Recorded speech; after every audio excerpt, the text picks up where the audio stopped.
I know at least some terrorists or former terrorists, I should say, who tell me they did read my work while they were active.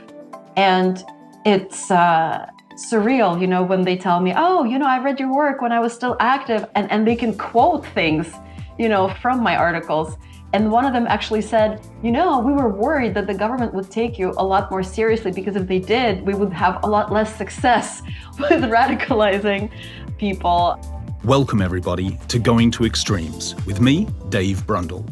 This series is produced in Doha, Qatar by the International Hub on Behavioural Insights to Counter Terrorism, which is a program office of the United Nations Office of Counter Terrorism. In this series, you'll be hearing from behavioural science experts and terrorism specialists who will be speaking with the BI Hub's own specialist, Ken Reedy, about the vectors surrounding radicalisation, joining and leaving terrorist groups, the most recent studies and findings, and their recommendations on how to apply behavioural insights to prevent and counter violent extremism. Today, we begin our first of 2 episodes, focusing on the trajectory and attraction in joining an extremist or terrorist group, the myths and realities of terrorist behaviour, and the pivotal role of moral outrage. Our resident BI specialist, Ken Reedy, recently spoke with our guest, Sophia Moskalenko, who is both a social and clinical psychologist. Sophia studies and has written about radicalization, terrorism, self-sacrifice, and mass identity. And in her chat with Ken, she provides insight and real-world examples detailing why people were attracted to terrorism and how they became radicalized. They also discuss the relevance of mental health and new approaches that can and should be applied when tackling this topic. It's a fascinating conversation. I hope you enjoy it. Sophia Moskalenko, thanks for joining and welcome. So for over 20 years, you've been researching various different facets of radicalization. You've worked on countless projects and you've written seminal texts. Could you take us on a quick whistle-stop tour or discuss the through line which links them all? When we started thinking about terrorism, there was very little data, very little knowledge. So we had to go with some assumptions. That's what you do in science. And then you gather data and you test the data against those assumptions. And then you establish whether they were right or wrong. Kind of like we think about people's lives, it's a trajectory, it's a path, and it's a smooth path, we thought, where if you kind of step onto this conveyor belt or you get into the first stage of indoctrination or ideological exposure, you then gradually become more and more steeped in it. So the initial assumption was that there was this linear progression from, lowest involvement with ideology to the highest involvement with terrorism, violence. And we started looking at data in the form of in-depth case studies of terrorists who were involved in 9/11 and who came after it.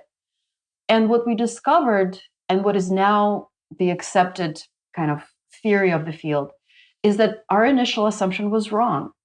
That very, very rarely is the progression from a disinterested bystander to terrorist is as linear or as inevitable as we first thought.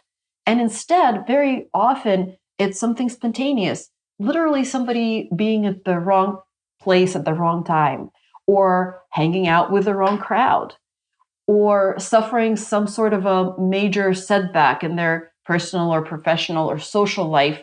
And at that moment, a terrorist group or terrorist person turns up and they become this, conduit through which the person becomes a terrorist. So this discovery of radicalization as being a set of different pathways that are not necessarily linear or sequential, that somebody can come to terrorism very suddenly and even without much of an idea about the ideology. Think about it, without even understanding what this group that they're affiliating with and participating in activities with is all about. And we can't paint people as radicals based on ideology.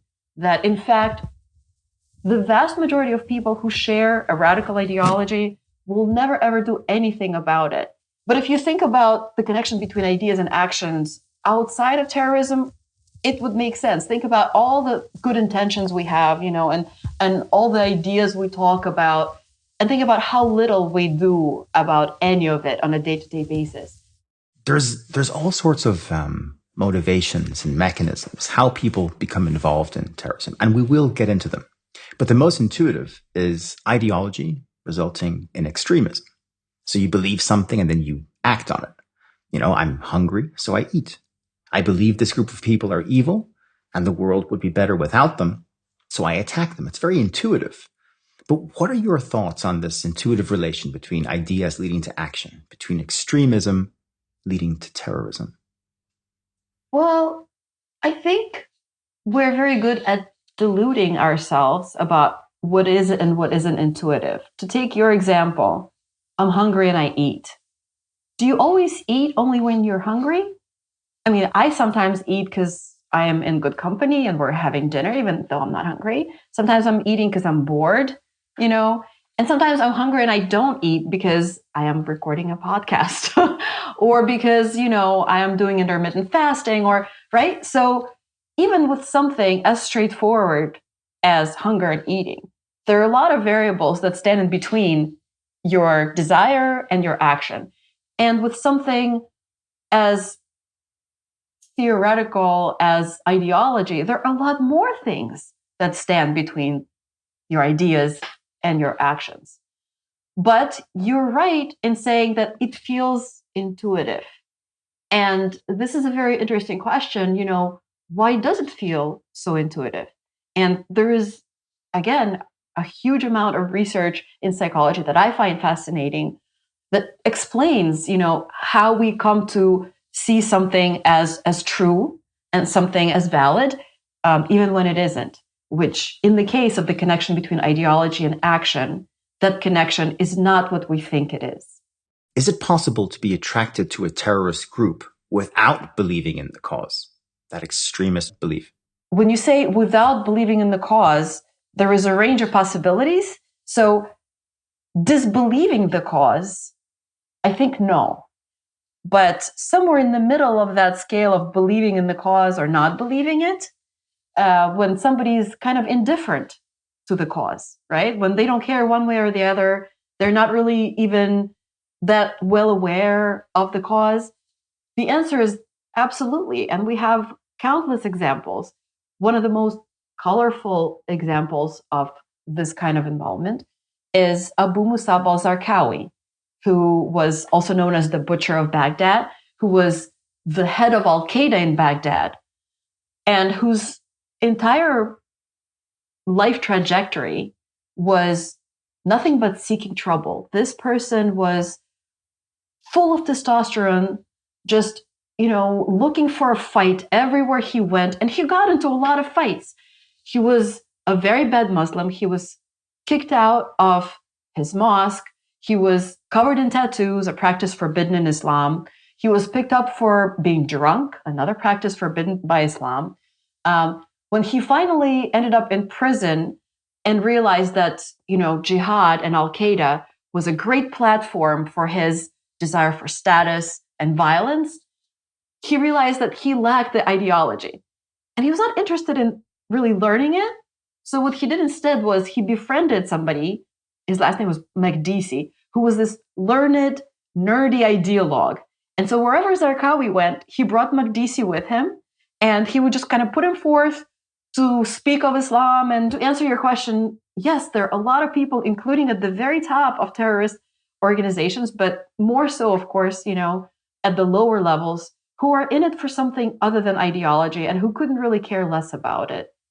So they join the group, and then when they're in there, for whatever reason, they then engage in what we would call terrorism. But they didn't join the group for ideological reasons. I'd imagine a lot of people would be very surprised to hear that. It sort of flies in the face of what we think about this. Apparently, Talmudic scholars used to tell their congregants that to make people believe in God, they should find ways to get them into the synagogue, and once there, get them to pray. Because once they begin praying, they'll come to believe in what and whom they are praying. So they have to justify that behavior to themselves. And in the process, they become believers. There's a name for that mechanism. Do you remember what it is? Cognitive dissonance, of course. Would you say that cognitive dissonance plays a role in this process that you're talking about with Sarkawi? I would say cognitive dissonance plays a role in so very many things. It's really one of the, I would say, 3 most influential theories of social psychology in its entire existence because of how much it explains, you know? So yeah, we underestimate the degree to which we justify behaviors that we engage in for no good reason, you know? And it extends across different areas of our lives. So it's not surprising that we see that in terrorism. And, you know, yeah, it's counterintuitive. You can apply this idea with cognitive dissonance the terrorists experience too, you know, where, yeah, there's a lot of danger in this and you lose your family a lot of times because, you know, you don't want them to be implicated or to judge you. And it becomes all about this identity. But, you know, there is the investment that needs justification. There is the limit that this involvement puts on everything else. So your life becomes all of it. You become addicted. And also there are the highlights. There's the schadenfreude or the pride, all of these things that you get to experience just because you're in this group. Super. It's also it's a great segue into my next question. One of the most controversial but empirically sound insights is the role of emotions in decision making. But when we talk about emotion and radicalization and terrorism, it comes across as really controversial, particularly in the West. Why is that? Very good question. So Western ideas of, you know, being civilized and professional and, you know, good at what you do and making the right decisions means separating your emotions from your actions, right? Put your emotions aside and be an adult. That's what we teach our children when we expect them to grow up. That's what we strive for ourselves when we become professionals, including professionals in the field of terrorism research. And so emotions have this connotation of something that is okay for children to have. And as a result of that, there is a pushback from people who don't want to be seen as, even to themselves, unprofessional, irrational, less than logical, less than perfectly reasonable. And in their trying to understand terrorists, it's an obstacle because it's a blind spot that they ignore in themselves and therefore in others. So when I teach social psychology, I use textbooks, field textbooks, and I have a stack of them. In 90% of these books, emotion is not even in the index. It's not even in the index. And if not in social psychology class, as an undergraduate majoring in psychology, where are they to learn about emotions, right? So we delegate emotions maybe to some like clinicians, right? So making the choice between thinking about terrorists as crazy and not is not a good choice. We want to be able to think about all the normal kinds of emotions that can precipitate action without labeling somebody as crazy. So I think it's a very important and very much overlooked area of terrorism research that I am working hard to illuminate and to bring attention to. Let's go back to emotions because they powerfully influence how we all make decisions. Terrorists use emotion to great effect to recruit, to lure people to their cause. Would you agree with that? Probably some are more successful with it than others. They're more talented propagandists and less talented propagandists. But we don't have to go to terrorists to see the power of emotion in rousing people. So Donald Trump, our previous president, was very talented in rousing emotions and making people do things that they wouldn't do if they hadn't listened to him speak, if they hadn't read his tweets, right? And I think somebody who really understands this disjunction between how we explain and justify things and what actually causes them can do a lot of good and also a lot of damage, right? Because our own blindness to what drives us can be exploited for good and for bad. And so, in a way, as a researcher in the field, it should be our goal to identify these blind spots and educate people about them and design protections for populations who are vulnerable to others exploiting these blind spots. Do we use emotion to any great effect to prevent terrorism in any of our programs? Do you think that the programs should use emotion to a much greater extent?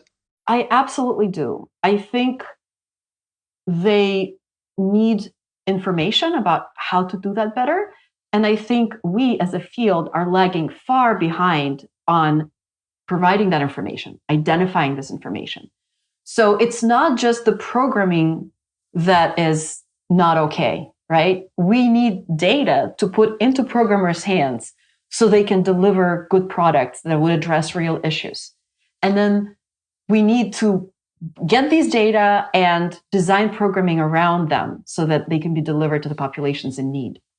Can you think of any other emotional factors that you've come across in your work where these assisted people in joining? So I know you've written about love, for example. I'm just wondering if you could talk us through some case studies where your work demonstrated that people joined like that.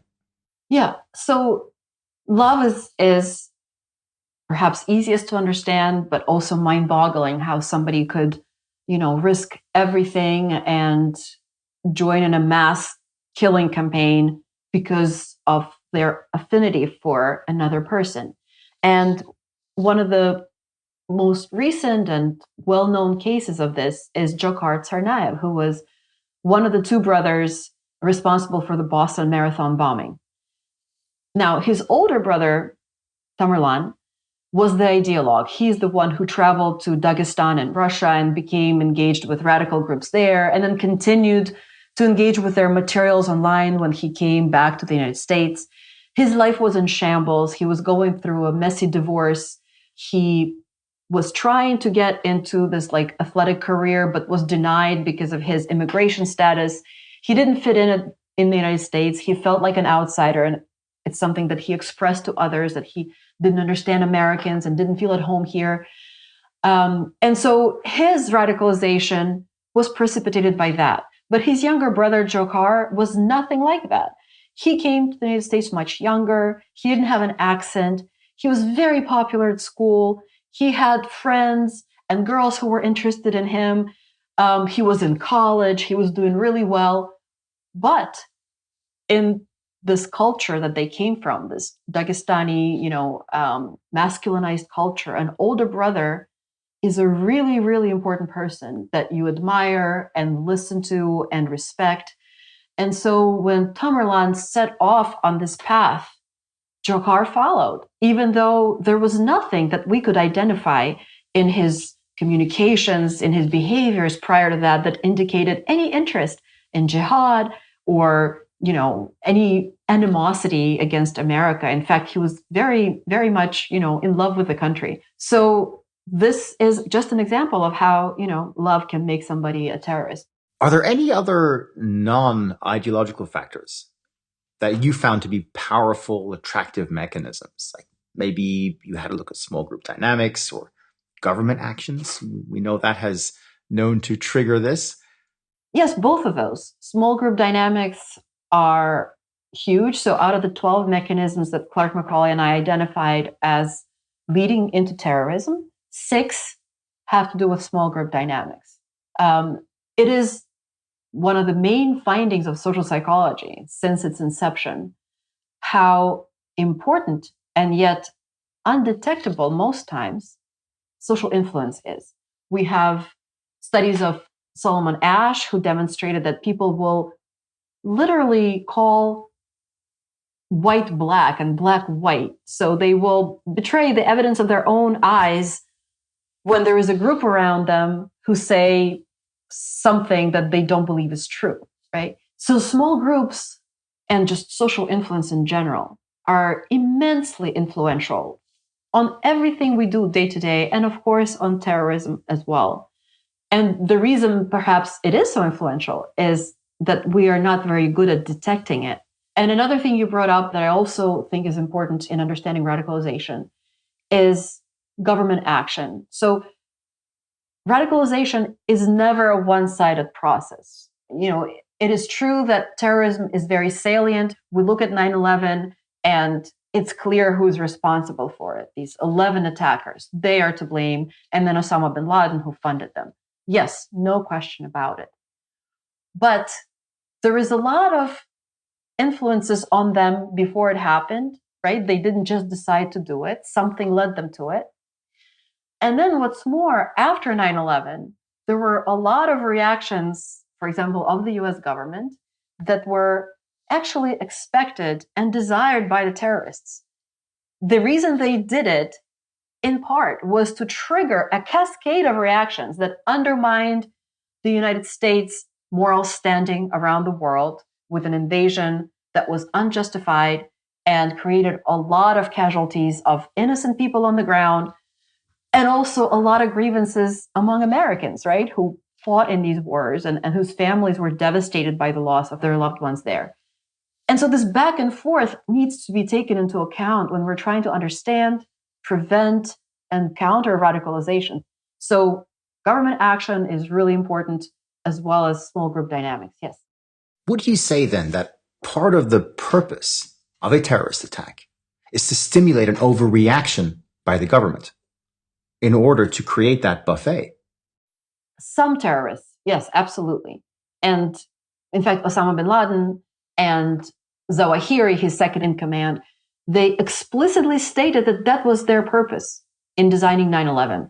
We call this jujitsu politics, when you're the smaller of two powers and you use the power of your opponent to do your job for you. Okay. Switch gears a little bit. There's been a lot of debate recently on the role of social media, the use of algorithms and echo chambers which form. Can people become attracted to terrorism by watching online footage and engaging in other online behaviors? What's the state of play on that?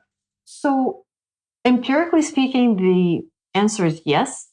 I, can describe cases for you, one of which is Momin Khawaja, who is a convicted terrorist in Canada, who was otherwise doing completely fine. He was a second-generation immigrant. His father was a professor. They had a loving family. He lived with his mother and sisters who still did his laundry, He got a good education. He was a computer programmer. He was making very good money that he, could spend on leisure because he was living with his parents still. And yet he got into these jihadist videos online that showed hospitals full of maimed Palestinian children and bombing campaigns carried out by the US government. And these Chechen videos of terrorists there beheading Russian soldiers.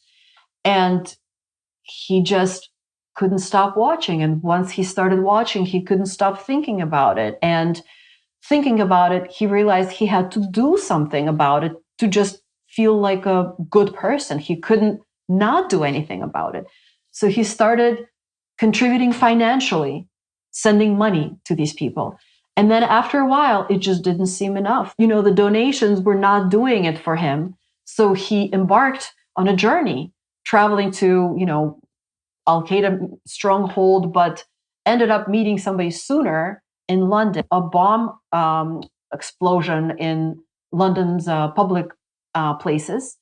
And they engaged Momin Khawaja to design an electrical device that would remotely trigger it. So he became an instrumental part in a mass casualty bombing plot just by watching videos.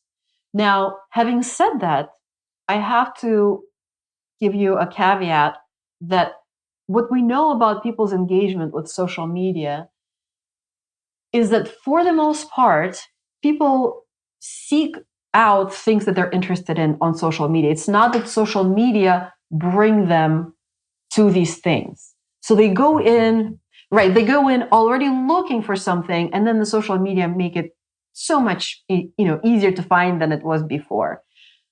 They probably would have found it somehow, but there is absolutely a huge self-selection current that goes to social media in search of this. And the caveat with that also is that terrorism is such a rare phenomenon, right? So when we're talking about these few individuals who engage in it, they are already outliers.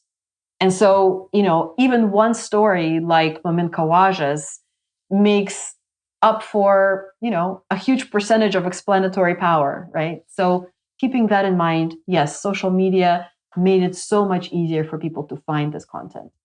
During the 1970s and a few decades after that, there's a lot of focus on the role of dark triad traits like narcissism and psychopathy and whatnot. But then that sort of stopped. But now mental health is back.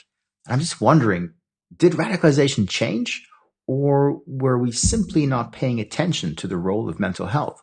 Good question. So we did pay attention to mental health. We have very good studies of terrorists and even failed suicide bombers that did extensive diagnostic workups on them. And what we found, well into the 90s and early aughts, is that terrorists were actually less likely than an average person to have mental health issues. So if you pick a random person in the street and compare them with a terrorist, the person in the street were more likely to have had depression, anxiety, bipolar, schizophrenia, any of it. And if you think about how terrorist groups operated then, it makes sense because they were mostly face-to-face, these secretive, small groups like the 9/11 cell that was, based in Germany, right? They had to maintain secrecy. They have to carry out these multi-step, very potentially dangerous operations, even procuring bombing or training to fly a plane, right? And financing and all of that. And somebody who is afflicted with mental health problems would just not be able to handle it, first of all, not be able to maintain the secrecy, to show up on time, to, be reliable in the way that you had to be a terrorist then. And with the internet and social media and smartphones being in everybody's pocket at all times, right? Radicalization is not what it was anymore. People become radicalized in their own home, like Khawaja did, or the Texas Fort Hood shooter, Malik Hassan. And so the advent of social media exacerbated already existing social issues of loneliness and alienation. So we were already doing badly with that. So radicalization absolutely has changed, and we're behind on addressing this. How accurate is the following statement? We're attempting to prevent contemporary radicalization using yesterday's knowledge and tools. Agree. So the thing is, since 9/11, we created these massive institutions and initiatives to deal with terrorism. And it's fantastic. I myself have benefited from them, as have you. And I'm very grateful for the academic field that emerged and burgeoned as a result. And I'm very grateful for the NGOs and government organizations that have been created to help address this issue. But these massive institutions are very slow to change. I think that it's really important to be quick and flexible. And so, Ken, I want to tell you that I am so excited about the hub that you guys are building, because I think this kind of a small and very well-positioned entity has a huge advantage, to really see the changes in the field and to empower individuals and groups that produce important research that addresses these changes, and to then deliver information about it to the relevant practitioners. So I am very excited for you guys, and I'm just, thrilled that the hub exists, and I think more things like that are a way forward. Let's end with some quick fire questions, right? So as fast as you can, okay? Okay, just a few questions. Question 1. Can we profile terrorists? No, Can anyone get radicalized? pretty much. What's the most pressing issue we should be addressing right now? I would say mental health. Are there any PVE initiatives you think we should see more of? I would love to see more PVE initiatives that incorporate mental health, social support, and networking outside of radical groups, and that provide opportunities to satisfy the needs that individuals would seek satisfaction for in radical circles. Are there any myths about radicalization we haven't mentioned yet that you'd like to dispel? People like to think of terrorists as, these crazy people out there far away, nothing like us. And it's a safe thought and it's an easy thought because anger is easier than fear. And putting blame on somebody else is easier than taking responsibility for your own actions and ideas. But everything I know and learned in my research tells me that radicalization happens on both sides. And we have been radicalized a lot after 9/11. All of us carry some anger and some fear toward political institutions and ethnic groups and countries and politicians. And until we begin to look at this side as well as that side, we're going to be missing things, important things. What's the main takeaway you want practitioners and policymakers to know?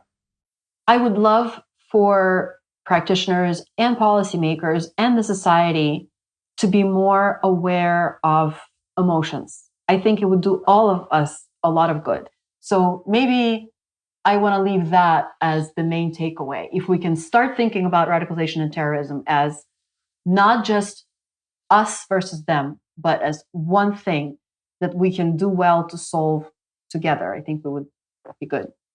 Sophia Moskalenko, it's been a pleasure talking with you. Thank you. Same here. Thank you so much for having me. Going to Extremes is produced in Doha, Qatar, by the International Hub for Behavioural Insights to Counter Terrorism. This series is a product of the United Nations Office of Counter-Terrorism. The information and opinions presented in this podcast by the guest speakers are those of the speakers. They do not purport to reflect the opinion or views of the UNOCT, the United Nations, or any of its affiliated organizations. For more information, visit our website, un.org/counterterrorism. You can follow us on Twitter using the handle @UN_OCT. And join the conversation using the hashtag #GoingToExtremes.